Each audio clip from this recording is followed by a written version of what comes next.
imepeleka mswada wa mahakama ya kadhi kule bungeni kwamba nchi yetu itambue mahakama za kadhi zitakazokuwa, of course ni kweli, zina wahukumu Waislamu peke yao. Nikwambie mfano mzuri. Mtu ni Muislamu, huyu ameona sasa leo anapelekwa kwenye mahakama ya kadhi kuhukumiwa. Alafu njiani pale akiwa kwenye mahakama ya kadhi anakwenda akakutana na mwinjilisti wa Kikristo, akampiga gombo kwa jina Yesu, akaamua kuokoka. Akasema kwa kuwa nimekuwa Mkristo na sheria ya Tanzania inamruhusu mtu yoyote kubadilisha dini wakati wowote, iwe ni saa 6 au ni saa 8, wakati naelekea mahakama ya kadhi kuhukumiwa, nimeokoka, nimeingia ufufuo na uzima, kwa hiyo sihukumiwi tena na mahakama ya kadhi. Kwa hiyo huyo mtu anakuja ufufuo na uzima, anakuja kupiga majeshi. Kwa vyovyote vile Waislamu wale wataona kwamba huyu bwana ni geresha, anakwepa mahakama ya kadhi, tumfuate pale ufufuo na uzima tukambebe. Na sisi ufufuo na uzima tutakataa, tutasema ameokoka. Nisikilizie mziki wake sasa. Unaona maneno hayo sasa? Nisikilizie mziki wake. Sisi tumesema bwana huyu ni majeshi ya Bwana, nao wanasema huyu ni mwana wa Subhana wa Taala wa Barakat, na sisi tunasema huyu ni wa Yehova. Hao wanasema huyu ni wa Allah, ni wa Yehova, ni wa Yehova, ni wa Yehova.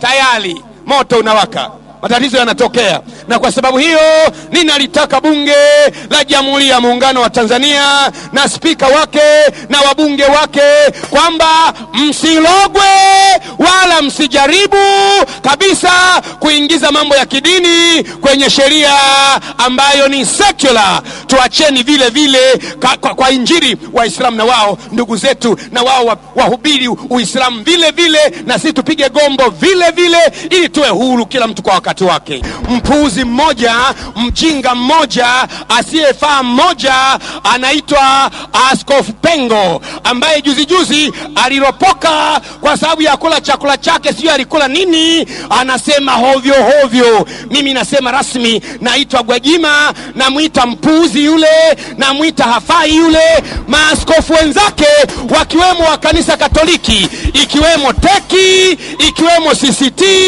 ikiwemo CPCT, wamekubaliana vizuri, na yeye mwenyewe amesaini ule mkataba. Sijui kala maharage ya wapi yule, sijui kazeeka yule. Nilikuwa na mheshimu mimi, si mheshimu tena, na namtangazia. Na kila mtu mwenye akili timamu, awe Mkatoliki, awe Mprotestanti, awe Mpentekoste, usimheshimu Pengo.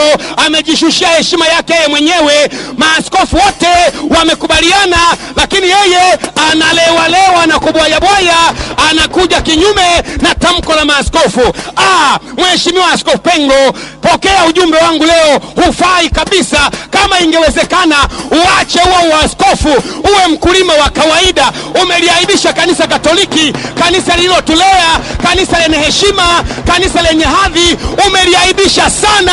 Haufai mzee, ondoka mzee, kalale mzee, ishia zako mzee. Hii ni saa ya ufufuo na uzima.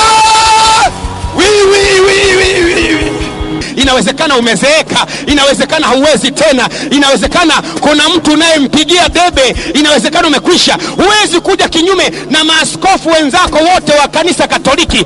Unawaaibisha maaskofu wote wa kanisa Katoliki. Pengo anawaaibisha maaskofu wote wa CCT. Pengo anawaaibisha maaskofu wote wa CPCT. Pengo anawaaibisha Wakristo wote wa Tanzania. Pengo anawaaibisha.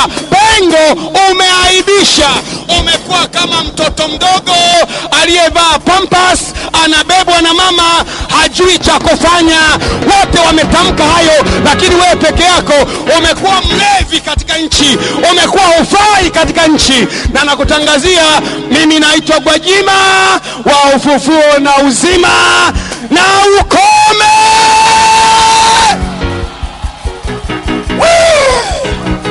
Basi hii sasa, ujumbe umefika, roho imetulia sasa, tunaweza kuomba sasa. Nimempa zake, nimempa vipande vyake, nimempa shilingi zake. Nimeona Bwana kulala nikiwa nimemkopesha. Hapana Bwana, nimemlipa keshi, sio kwa installment, nimempa keshi zake. Lakini kanisa Tanzania, iwe ni kanisa Katoliki, iwe ni Pentekoste, litanawili katika Tanzania. Wabarikiwe maaskofu wa kanisa Katoliki walilolikataa, wabarikiwe maaskofu wa CCT walilolikataa, wabarikiwe maaskofu wa CPCT waliolikataa. Akapate matatizo pengo aliyekubali na kuwasaiti wenzako. Na waamuru malaika kwa jina Yesu, nendeni kwa pengo, mpigeni kipigo, kwenye mstari, mumrudishe kwenye mstari, awe mtumishi wa Mungu sawa sawa kama alivyokuwa zamani. Ewe pengo usiye na akili, ni nani aliyekuloga?